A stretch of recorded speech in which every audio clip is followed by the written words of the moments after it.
love you, Lord.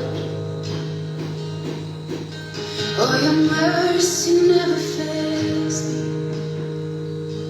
All my days I've been held in your hand. From the moment that I wake up till I lay my head, oh, I will sing of the goodness of God. 'Cause all my life you have been faithful, and all my life you have been so, so good. With every breath that I am able, oh, I will sing of the goodness of God. I love your voice. You will lead me through the fire and in darkest night. You were close like no other. I've known you as a father. I've known you as a friend. And I have lived in the goodness of God. Yeah. And all my life you have been faithful. Oh. And all my life you have been so, so good. With every breath that I am able, oh, I will sing of the goodness of God. Yeah. Your goodness is running out. It's running after me. Your goodness is running out. It's running after me. With my life laid down, I surrender now. I give you everything. Your goodness is running out. It's running after me. Your goodness is running out. It's running after me. Your goodness is running out. It's running after me. With my life laid down, I surrender now. I give you everything. Your goodness is running and keeps running after me.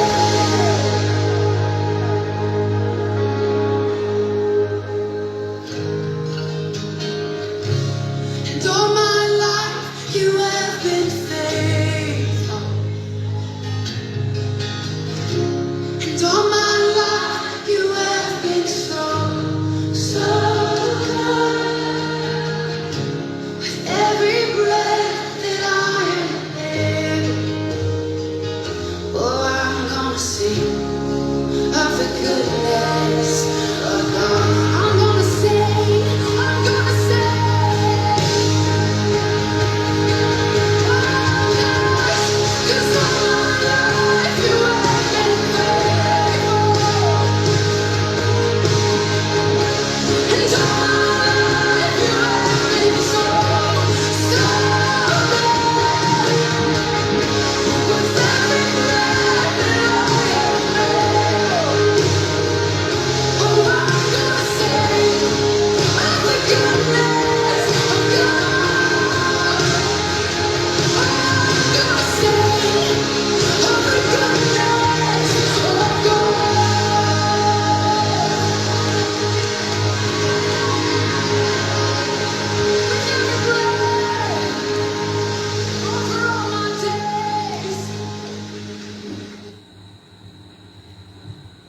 So, purihin po ang Panginoon at magandang umaga po sa ating lahat dito sa Pilipinas at magandang gabi rin po doon sa Amerika. So, sa oras na ito ay patuloy na tayo po ay magsama-sama upang saliksikin ang mga bagay-bagay na kailangan po nating malaman upang sa patuloy na paglalakbay po natin sa daigdig nito ay matuntun po natin ang tunay na landas na nais ng Diyos na tahakin natin lahat upang magtagumpay po tayo na marating yung lugar na kung saan ay nais ng Diyos na dito tayo sama-sama lahat, maging sa ating paglalakbay sa daigdig na ito under the presence of the living God. Kaya po, ihanda na po natin ang ating mga kaisipan at hayaan natin na ang lahat ng katotohanan na ito ay maihahayag ay magkaroon ng katuparan sa bawat buhay po natin.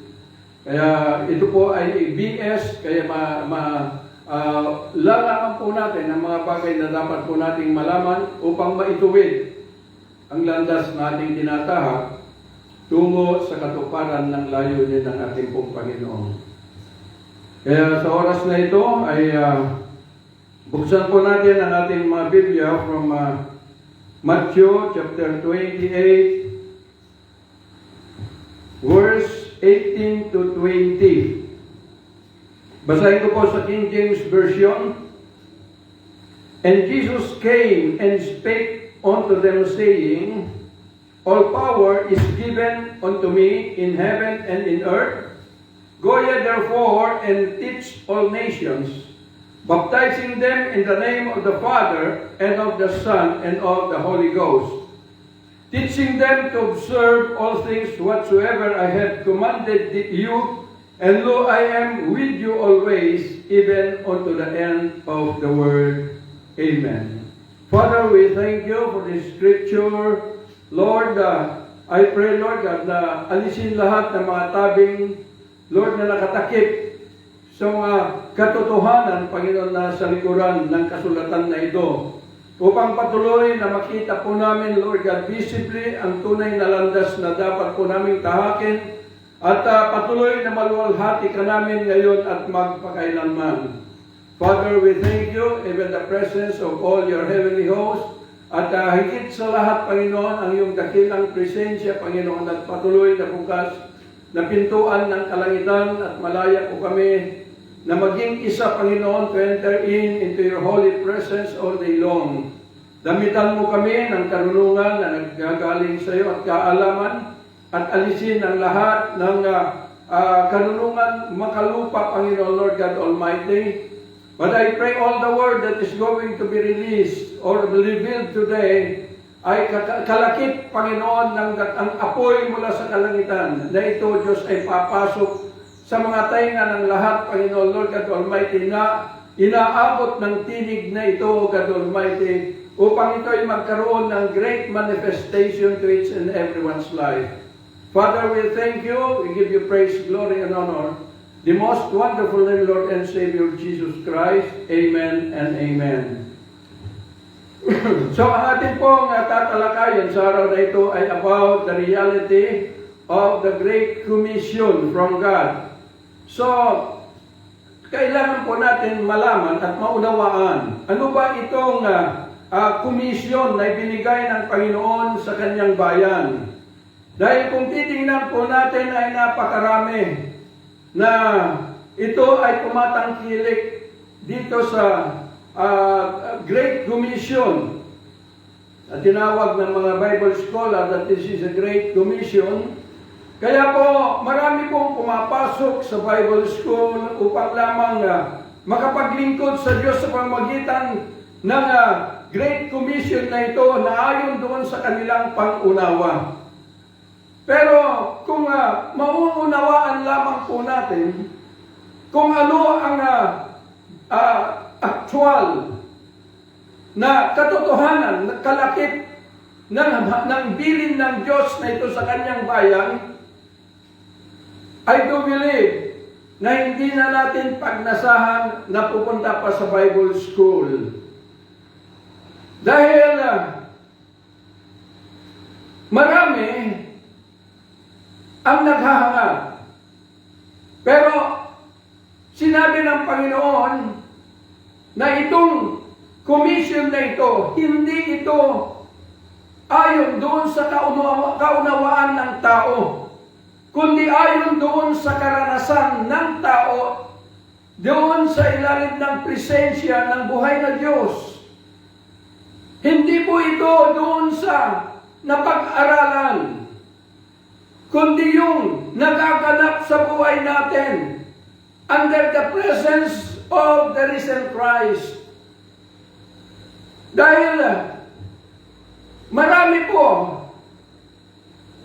ang naglilingkod. Kaya po, makikita po natin bakit hindi pinili ng Diyos o kinumisyon ang mga Pariseo na matatalino that they are perfect teacher of the law. Bakit ito lamang mga disipulos niya ang binigyan ng habilin na ito na ganapin ang tinig o itong bilin ng Panginoon? Dahil alam niyo po kung bakit itong mga Pariseo, hindi po ito ang kinumisyon ng Panginoon, hindi sila. Dahil kung titingnan po natin sa tagal na panahon na sila ay nagtuturo, ang sabi ng Panginoon in John chapter 39, sinasaliksik ninyo ang kasulatan dahil naniniwala kayo na dito may buhay kayo na walang hanggan at totoo. Dahil ito yung nagpapatunay sa akin. Pero verse 40, pero di naman kayo pumunta sa akin para magkaroon kayo ng buhay. So ibig kong sabihin na itong mga Pharisees ay binabasa. Itinuturo kung ano yung nasa batas na ito ay kanila pong ipinapangaral. Ngunit hindi po nila naiintindihan. Sabi ng Panginoon, yung binasaliksik ninyo ay ito yung nagpapatunay sa akin. Pero di naman kayo pumunta sa akin para magkaroon kayo ng buhay. So ibig kong sabihin, hindi nila nauunawaan. Itinuturo hinggil sa Panginoong Yesus bilang Mesaya, pero hindi nila naiintindihan. Karap na nila ang Panginoong Yesus, pero hindi nila nauunawaan kung ano yung itinuturo nila about Christ. So maging sa mga tagapag-aral, yung mga nag-aral sa Bible School, kaya makikita po ninyo may maraming mga training kung paano ibahagi ang mabuting balita ng kaligtasan. Maraming mga training kung paano mag-evangelize. Actually, nasubukan ko sa Saudi Arabia yon. So napakarami na mga sistema kung ano yung bibigkasin mo sa mga tao para paniwalain lamang na ang Diyos na si Kristo ay buhay.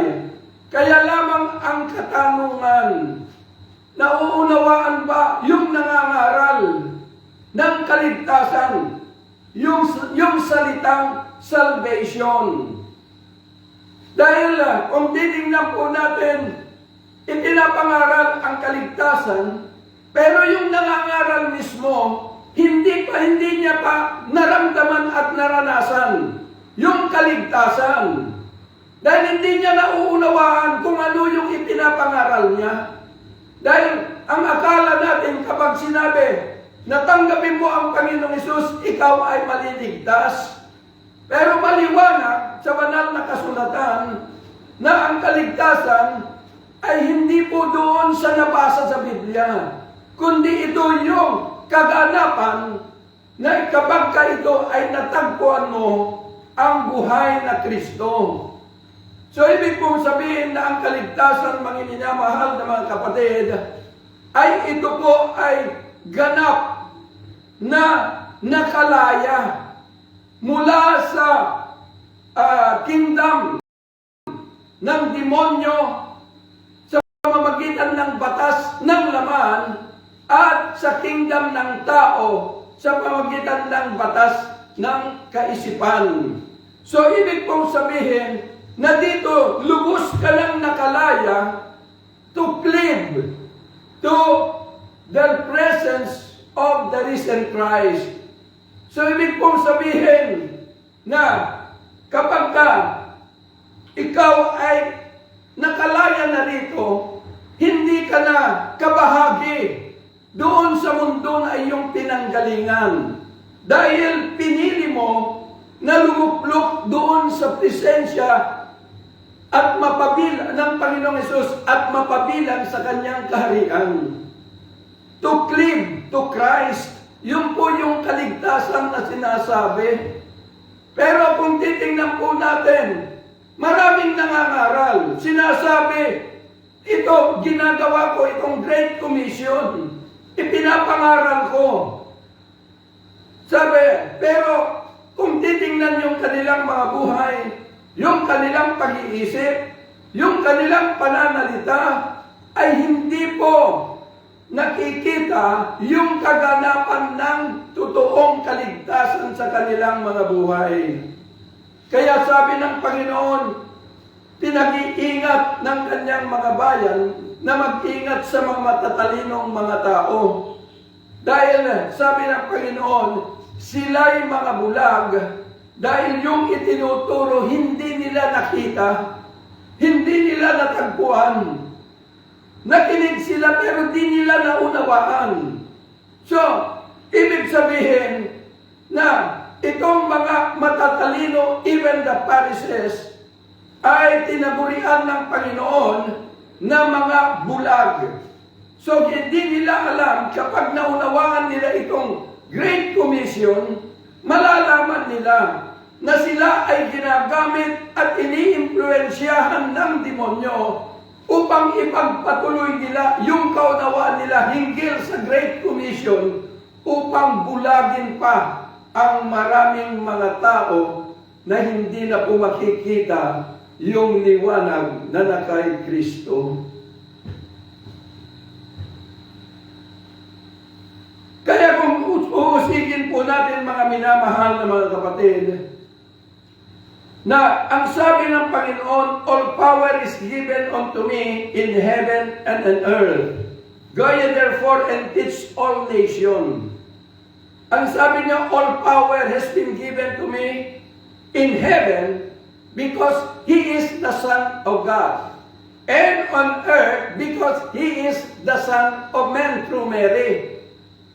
So, ibig pong sabihin, kaya nga sinabi niya, go ye, dahil lahat ng mga lumipat at napabilang sa Kanya ay katulad ng Panginoon na tayo rin ay binigyan ng kapangyarihan. All power has been given unto us on earth because we are the Son of Man, and in heaven because we are the Son of God through Christ. Kaya po, andun na yung kalayaan na ibahagi about the gospel of Christ. Because we are not living in a normal world ng mundong ito o yung katalinuhan ng tao, but we are living beyond the limitation of man. Kaya po, sabi ng Panginoon, teach all nations. Ang ginawa naman ng mundo, nag-aaral, pumasok sa Bible school, upang malaman kung ano yung mga katauhan, the deity of Christ, malaman kung ano ang ama, ano ang anak. Kaya, marami ang nag-enroll. Dahil gusto nilang maglingkod sa Diyos. Kaya meron ulitin ko na isang taga-Quirino na nagsabi, Pastor, balak kong pumasok sana sa Bible School para maglingkod sa Diyos. Kaya ang sabi ko, wala namang problema kung yun yung gusto mo, Brad. Pero kung gusto mong mapunta sa impyerno, pumasok ka sa Bible School.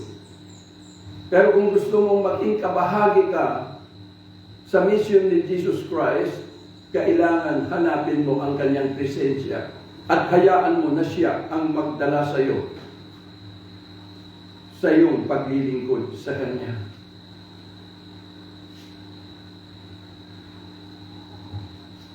Dahil dito sa teach all nations, ay hindi po ito yung isang katuruan ng tao lamang.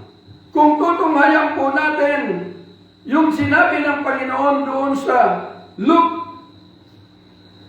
chapter 24, and he said unto them, thus it is written, and thus it behold, Christ to suffer and to rise from the dead the third day, and that repentance and remission of sins shall be preached in his name among all nations, beginning at Jerusalem. So, maraming nagpapahayag nito concerning yung pagsisisi, concerning yung kapatawaran ng ating mga kasalanan. Pero tandaan po natin na yung remission of sins, it is more than forgiven.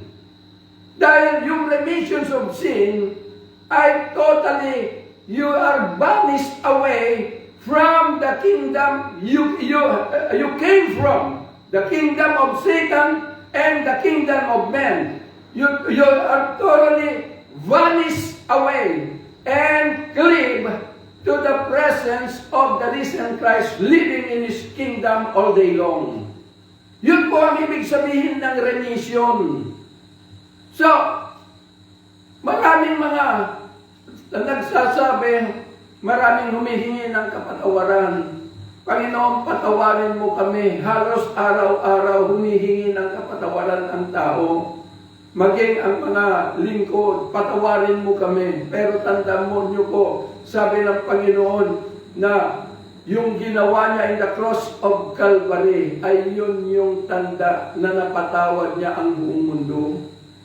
Kaya lamang, ang problema, paano mo mapapakinabangan yung kapatawaran na yon? Kaya nga remissions of sin, dahil kapag ka ikaw natanggap mo ang kapatawaran, at yung bunga nito ay totally, you vanish away, mawawala ka na ng lubusan from the kingdom na pinagkulan mo, kingdom ni Satan sa pamagitan ng batas ng laman, and the kingdom of men that operates through the law of the mind. Wala ka na roon, vanish away. Yun yung remission of sin. At na-transfer ka na completely in the presence of the risen Christ, living in His kingdom all day long. That is remission. Kaya nga ang sabi ng Panginoon na ito yung nawala sa mga nag-aaral. Oo, na madali lang ipangaral kung ano yung nauunawaan mo. Napakadali, kahit nasabihin mo, pumasok ka sa kwarto na yan, maliligtas ka. Kahit na anong sabihin mo, madali. Masasabi mo lahat ang mga pagkaganda, pero hindi nakita ito. Verse 48, and you are witnesses of these things. So, ibig pong sabihin, yung teach all nations ay hindi lamang magtuturo ka sa mga tao, bubuksan mo ang Biblia at ibasa mo sa kanila yung linalaman nito. Hindi lamang po ganon. Dahil yung sinabi ng Panginoon na, and you are witnesses of all these things, and behold, I send the promise of my Father upon you. But tarry ye in the city of Jerusalem until you be endued with power from on high. So, andun yung komisyon. Pero ang sabi ng Panginoon, sandali, maghintay muna kayo doon sa upper room sa Jerusalem hanggang madamitan kayo ng kapangyarihan mula sa katas-taasan. Ito yung sinabi ng Panginoon doon sa Acts chapter 1 verse 8, that you will receive power when the Holy Spirit shall come, and you shall be my witnesses unto me, both in Jerusalem, Judea, and Samaria, and unto the uttermost part of the earth. Kaya, ibig pong sabihin na yung pagtuturo ay hindi hindi lamang sasabihin yung mga salita, sasabihin kung ano yung naunawaan, kundi kalakip nito is a living proof, buhay na katibayan hinggil doon sa itinuturo na ito ay makikita sa buhay ng tagapagturo. Kaya nga kung ipangaral mo ang kaligtasan, siguraduhin mo na ikaw ay ligtas. Dahil yung tuturuan mo kapag hindi ka ligtas, parehas kayo na magiging bulag. Hindi niya makikita ang kaganapan nito. Bakit? Dahil yung nagtuturo ay bulag.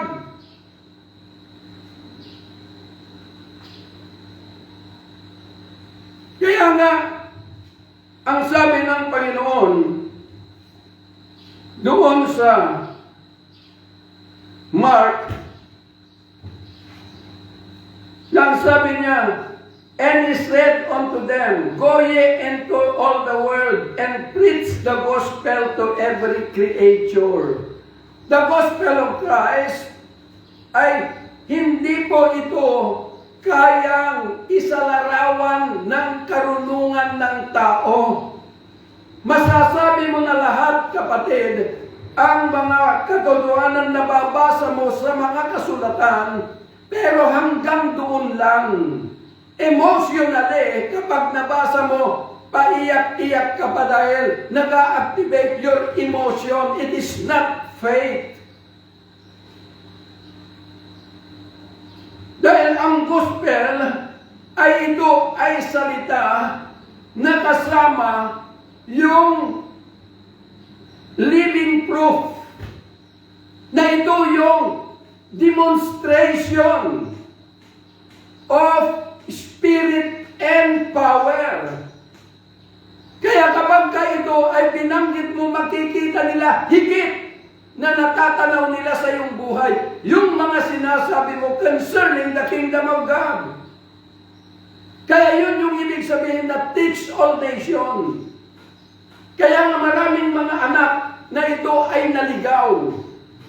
Bakit? Yung mga magulang, kapag ikaw ay magulang, sinasabi mo, huwag kang magiinom, huwag kang magsusugal. Pero ikaw naman ang inom ng inom at sugal na sugal. Kaya kahit na anong magandang sasabihin mo sa iyong mga anak, yung buhay mo pa rin ang kanila pong masusundan. Dahil yung turo ay hindi lamang sa kaalaman mo sa kabutihan, kundi pati yung buhay mo dapat ikaw ay maging uliran na magiging patunay sa mga sinasabi mo. Makikita po ninyo. Sasabihin, Pastor, ipinapangaral namin ang Panginoong Hesus bilang siya'y kaligtasan, hindi ka naligtas Kaya sabi ng Pablo doon sa Romans chapter 8, na ang karnal na pag-iisip ay kaaway ng Diyos. Ang carnality ay yung pong ginagamit ang sariling karunungan to interpret the written book. Na hindi mo natagpuan yung sinasabi ng scripture na buhay na Diyos upang ikaw ang magiging buhay na salita sa harapan ng mga tao.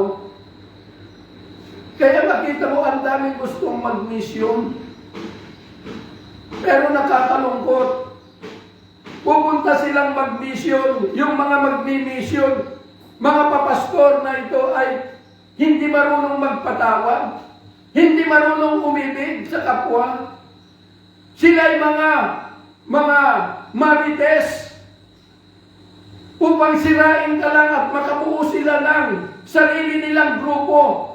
Pag-uusapan kasi sirain ka, ganyan ba ang tunay na maglilingkod sa Diyos? Na ang taglay ay batas ng pag-ibig? Ganon ba ang pagsunod sa mga habilin ng Diyos na dapat natin tayuan? Hindi po.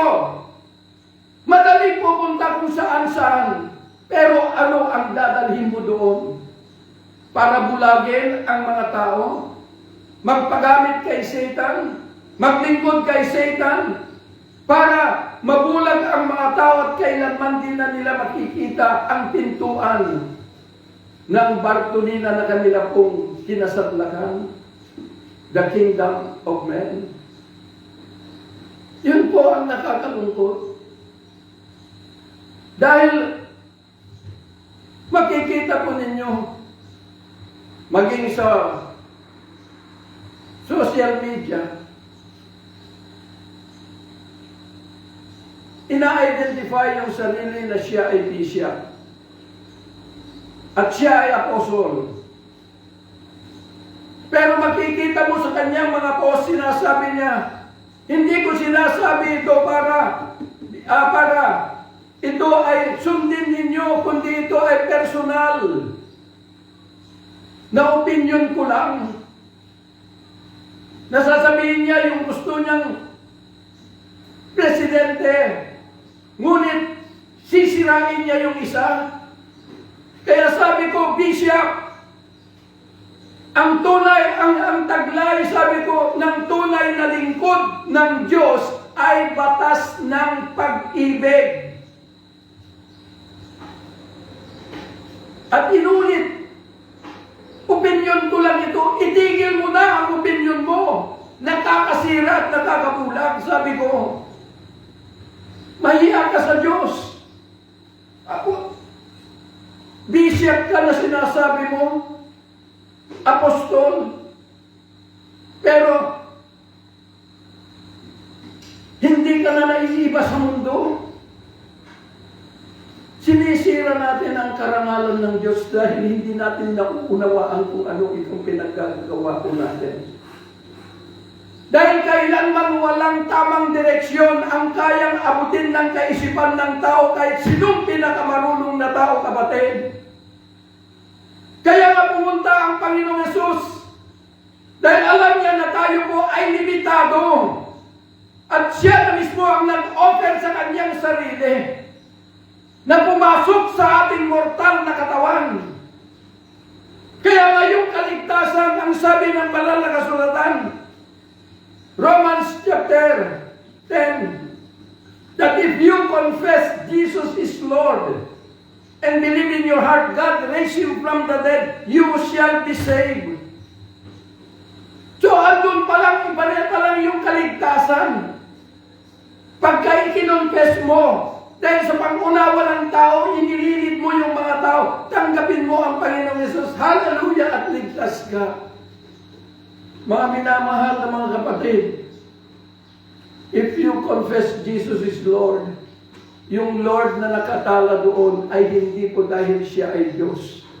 Dahil ang Israel, kapag sila po ay nanligaw at nagkaroon ng relasyon sa isang babae, nakapag-asawa ang tawag ng babae sa kanyang asawang lalaki, kapag tinawag niya yung babae, sasabihin, yes, my Lord.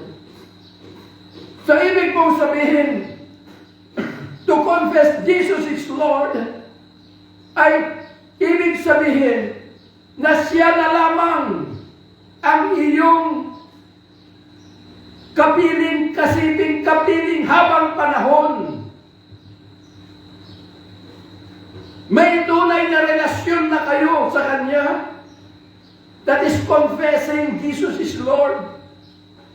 Kaya sabi ni Pablo, if you are in Christ, then you are Christ. Kaya yung babaeng asawa, nung dalaga, ang kanyang ikinoconfess yung apelyido ng tatay niya, yung pamilya nila.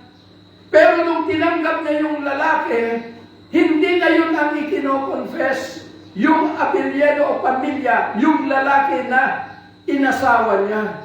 That is confessing. Hindi maabot ng kaisipan ng tao. Ang akala lang maraming tumatanggap, kaya sinasabi, kapag tinanggap mo si Jesus, kahit magkasala ka, ginawa pa natin ang Diyos na compromiser.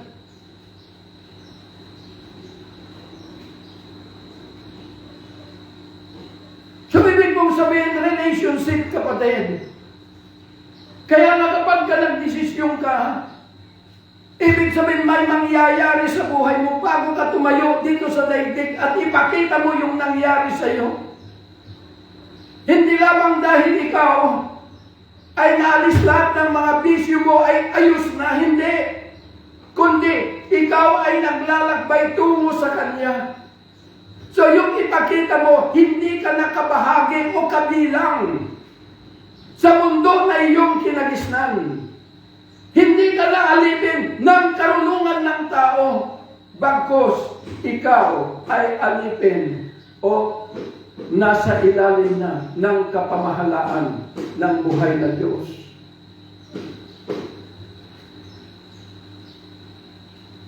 Kaya nga sabi dito sa Mark,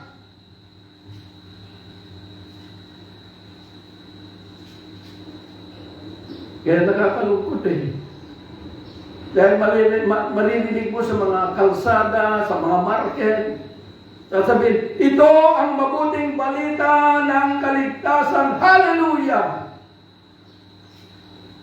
Naku. Pero mismo yung mga nagsasabi, di nila nasilayan kung ano yung kaligtasan.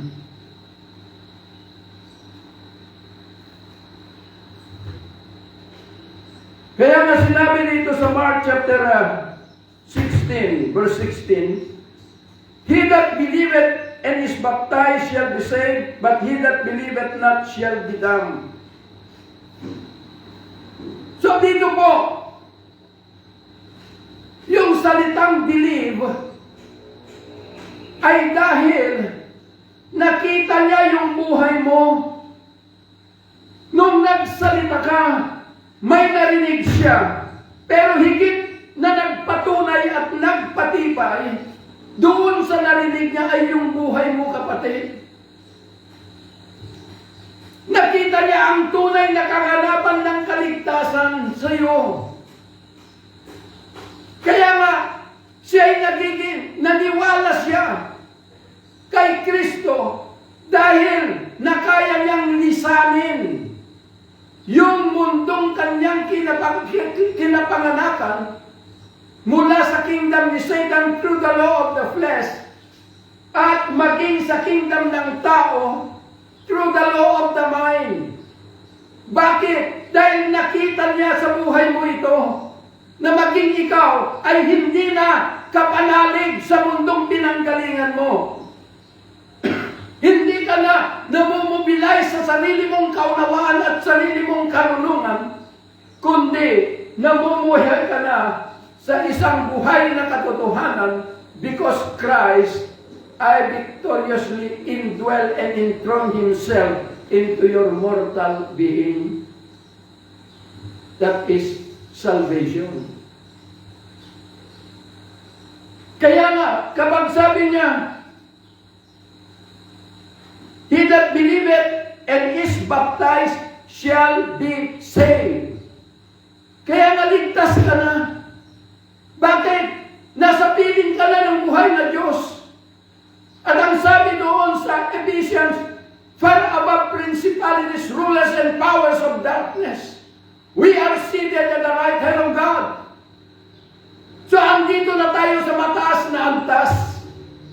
Hindi na tayo pwedeng alipinin ng demonyo at alipinin ng katuwiran ng tao. Pero sa katuwiran na tayo ng Diyos na buhay.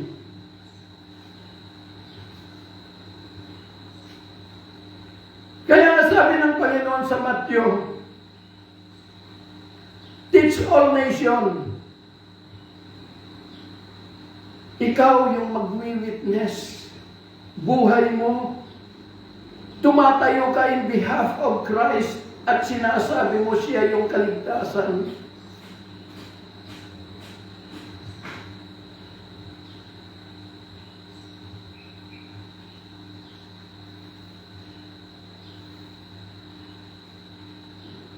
Kaya po, ang sabi ng Panginoon,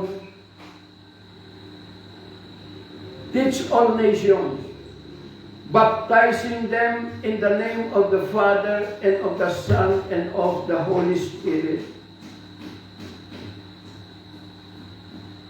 So ibig mong sabihin na kapag ka ito ay lumabas at umalis na doon sa mundo na kanyang pinanggalingan, nakalaya na sa kingdom ni Satanas at kingdom ng tao,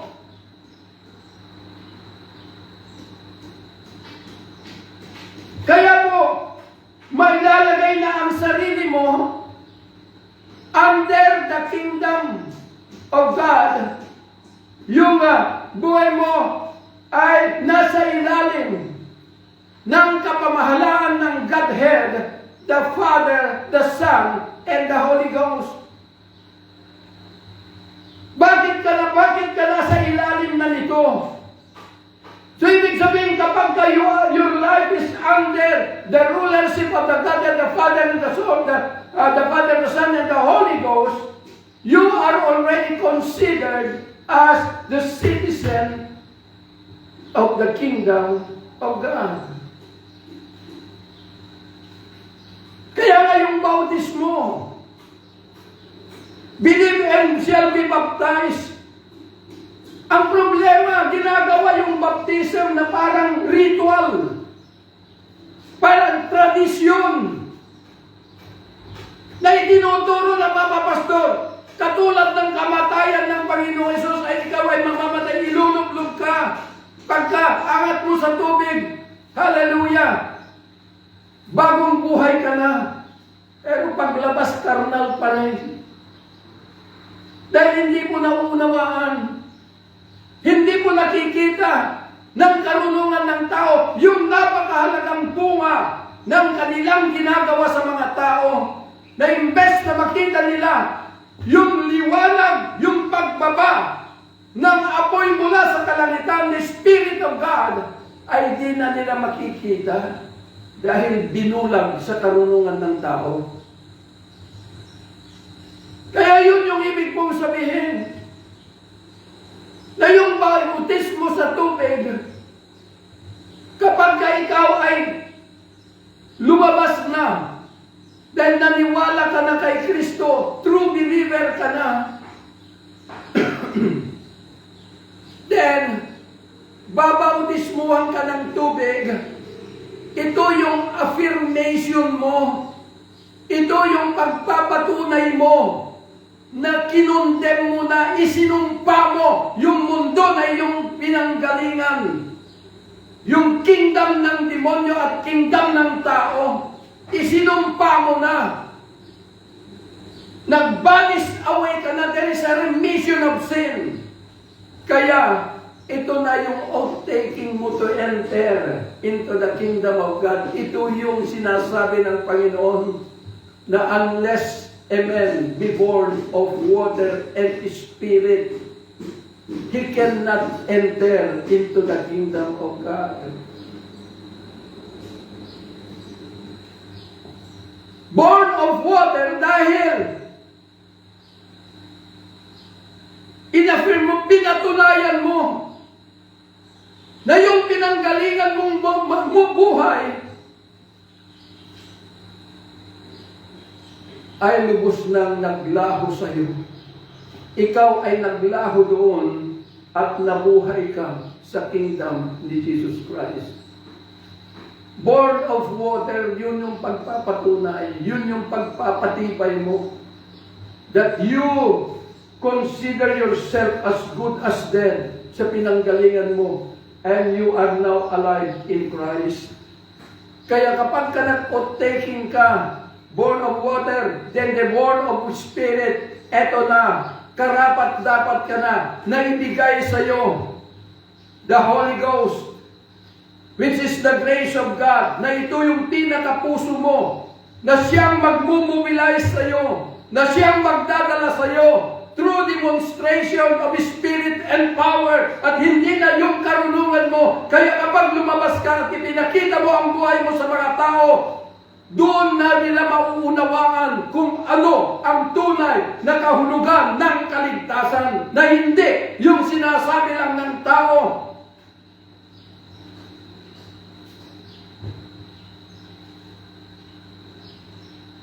So yun po ang ibig sabihin mailalagay tayo under the rulership of the Godhead, the Father, the Son, and the Holy Ghost, your whole being. At doon sa pag-uumpisa po natin to walk in the kingdom of God, hindi basta-basta na kaya mong i-adapt yung buhay mo mula sa carnality to spiritual. Kaya nga sabi ng Panginoon doon sa Matthew chapter 28, verse 20, teaching them to observe all things whatsoever I have commanded you. And lo, I am with you always, even unto the end of the world. Amen. Teaching them to observe. Yung mga meaning ng ibang mga Biblia ng mga matatalino, sinasabi, teaching them to obey. Kaya kung may tumatayong pastor kahit mali siya, sumusunod. Kaya nga makita mo yung mga papastor, sikat na sikat. Iginagalang, pero si Jesus ginagawang katulong. Nawala yung kanilang paggalang sa Diyos dahil sa pagsunod sa tao. Ang ibig mong sabihin, teaching them to observe, the word observe ay hindi mo obey.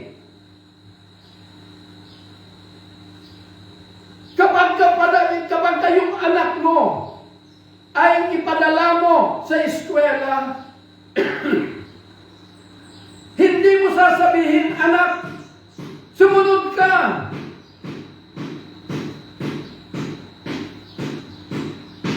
Sundin mo ako. Pero ang sabi mo, observe. Ang pay attention ka. Mag-pay attention ka.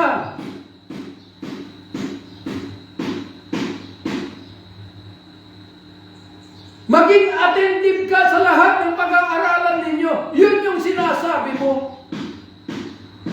Dahil ang sabi ng Panginoon sa kanyang bayan, bakit kailangan maging attentive ang bawat isa upang yung ating pong buhay katulad ni John the Baptist, nang sabi niya, He is increasing and I am decreasing. Ibig sabihin, He desire yung buhay na kay Kristo. Kaya sa kanyang paglalakbay, unti-unti na nababawasan siya rito at ito ay lumalaki yung kalikasan ng Diyos sa kanya hanggang naging zero siya dito sa daigdig.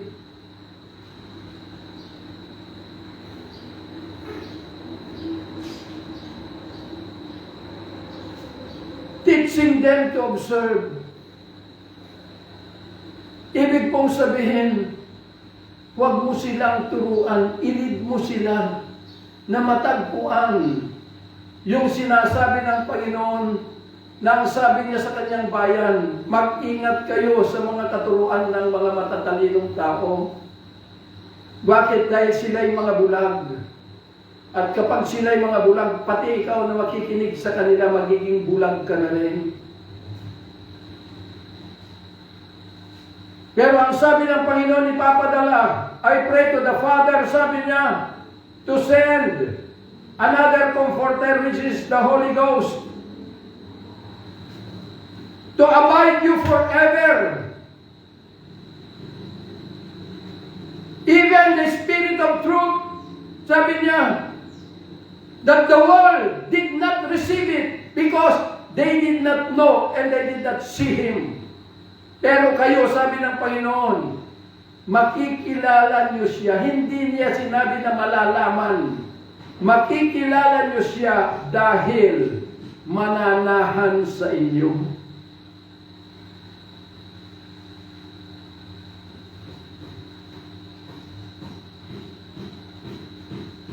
Yun yung tunay na servant. A dwelling place of the risen Christ.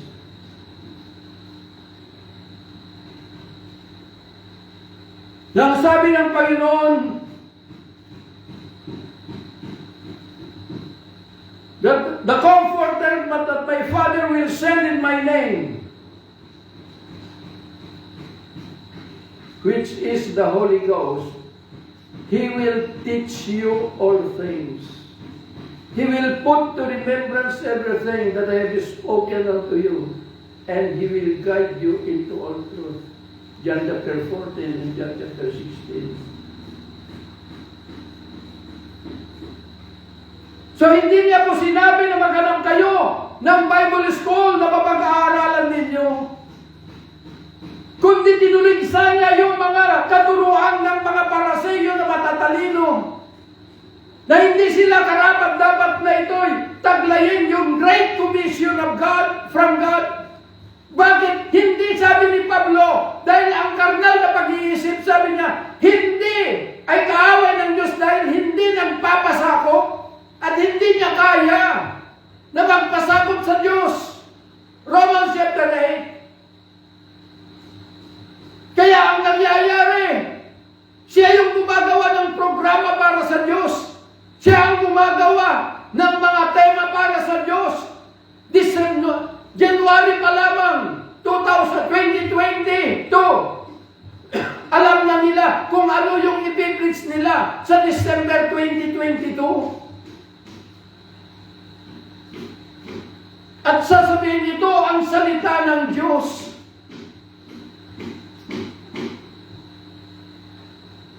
Kaya mayroong isang preacher kuno. Dahil napasama po ako doon sumama po ako sa Inter-Church, Baguio, Trinidad, Pangasinan. So tumayo ang isang pastor na bata pa. Yung kanyang pagtayo, ano sabi niya? Alam niyo mga kapatid, sabi niya, ang mensaheng ito ay napakahalaga dahil inihanda ko ito 5 years ago. Alam niyo po ba ang preaching? Preaching is a prophetic release. Yung mismong panahon na tumatayo ka, ay meron pong mga tinig na dumarating sa iyo na hindi lang gagaling sa kaisipan mo at ito'y binibigkas mo ayon doon sa pangangailangan ng mga tao. That is preaching. Dahil kung yung inihanda mo 5 years ago, inaamag na yun, panis na panis na. Yun yung bumubulag.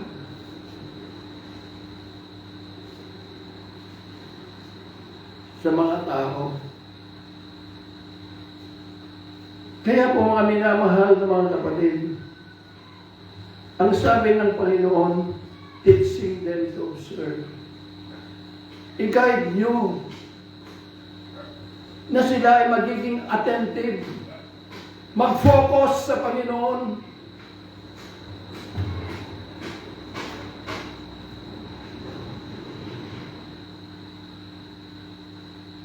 Yun yung sinasabi ng Panginoon. Dahil hindi galing sa tao na ito ay pangaral kung ano yung mystery in the kingdom of God, but it is the risen Christ.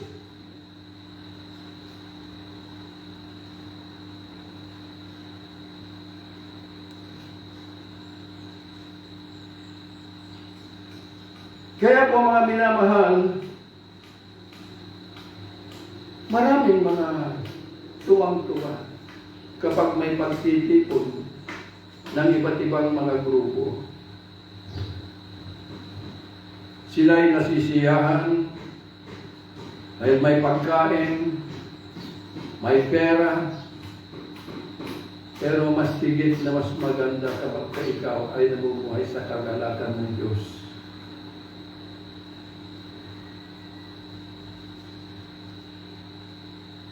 Dahil kapag ikaw ay namumuhay sa kagalakan ng Diyos, ikaw ay namumuhay under His presence. Dahil ang sabi ng banal na kasulatan, in the presence of God there is fullness of joy. Kaya nga ang dirito na kapag ito'y inililit natin, magiging attentive sila sa lahat ng mga napag-alaman nangyari sa ating mga buhay, na mga sinabi ng ating pong Panginoon. Ang sabi niya, Lo, I am with you always, even unto the end of the world. Ibig pong sabihin, nandyan lagi, na ito'y kalakip ng mga katotohanan na ito, na kung saan ka attentive, kung saan ka nagiging nagpapay attention, God is always there to demonstrate all this reality into your life.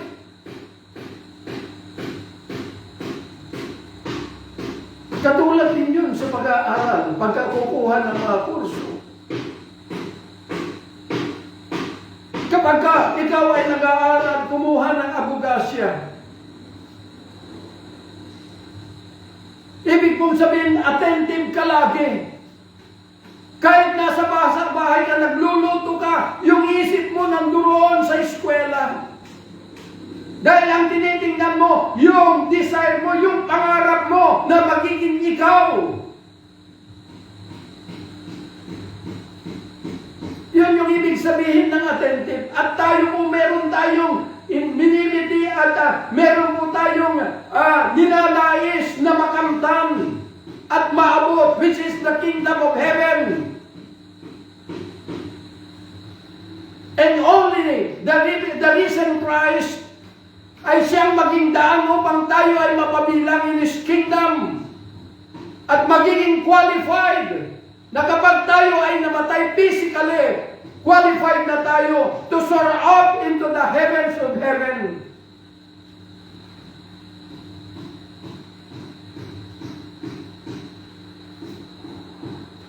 Kaya po mga minamahal na mga kapatid, napakadali at napakaganda kung ang eskwelahang pasukin mo ay doon sa school, University of the Holy Ghost.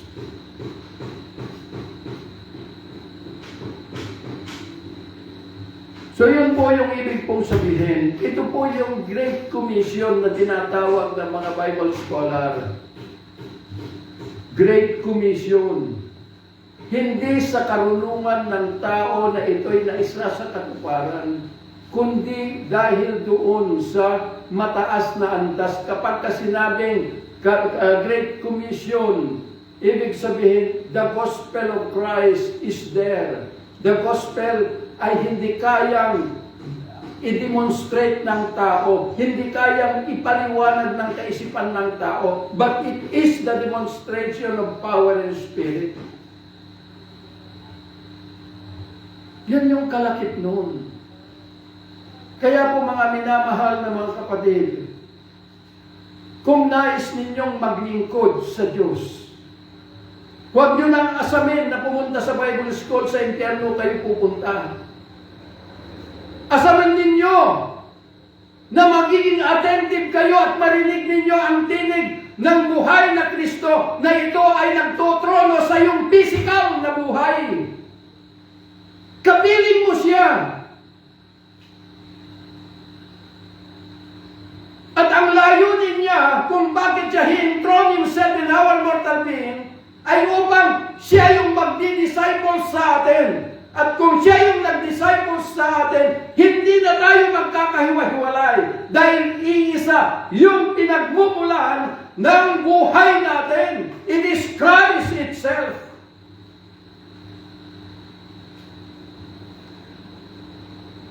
Kaya huwag na kayong magdagdag ng problema ng mundo. Huwag na kayong magpagamit sa demonyo upang impluensyahan na kayong bulagin ang mga tao.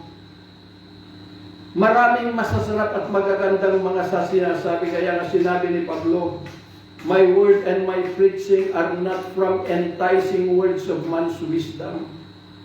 Mabibighani ka sa ganda ng mga pananalita ng tao. Kaya nga lang, Dahil ang katotohanan, sabi niya, it is the revelation of the Spirit of God. Pero hindi natin tinanggap, sabi niya, ang Espiritu ng mundong ito, but we receive the Spirit of God because the Spirit from God ay siya lang ang nakakakilala sa Diyos. And that is the grace of God na ito ay itinutunda at dinadala ng buhay na Kristo kung siya po ay makapag-entron into your mortal being. At siya na po ang magdadala sa iyo. Kaya yun po mga minamahal. Kaya maaaring sabihin ninyo, Pastor, anong pagkakaiba ng pananampalataya at emosyon?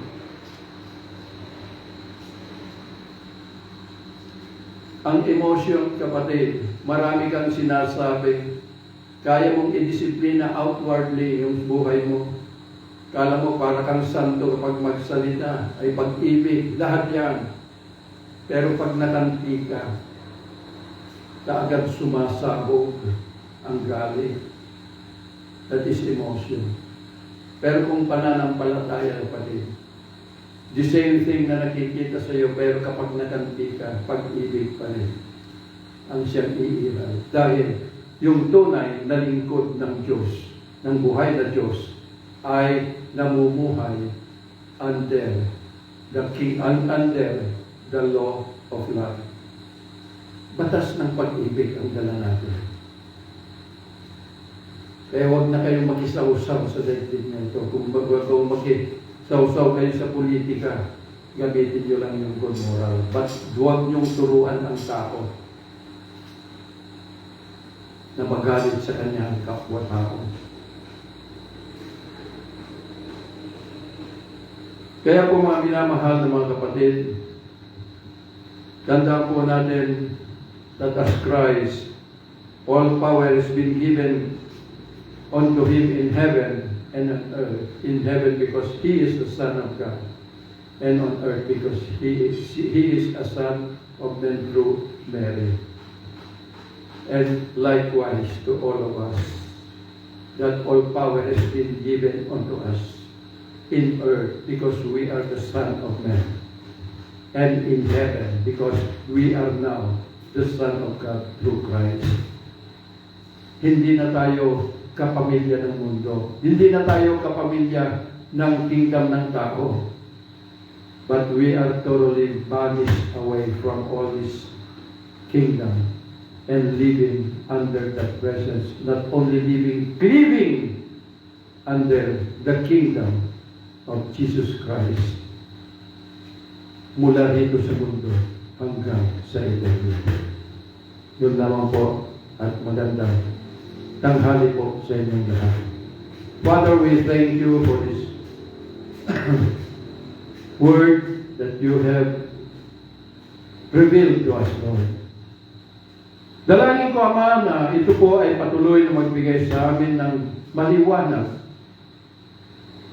na tanawin sa aming patuloy na paglilingkod sa iyo. I pray, O God Almighty, na ito, Diyos, ay magiging daan ang buhay namin na makilala ka ng lubusan ng buong mundo. Tinatasan ko ang lahat ng mga mandirigmang anghel na suwayin ang lahat ng mga tao na papagamit sa demonyo upang bulagin ang mga tao at di na nila makita ang liwanag na nasa sa iyo. Bulagin na kaya po ni Pablo na nung siya'y nabuhay ay naniwala na kilala kanya ng lubusan. Father, we thank you. And I pray to continue, Lord, to pour out your unconditional favor to each and every one of us. Abide us continually up to the end of time. Father, we thank you in Jesus' mighty name. Amen.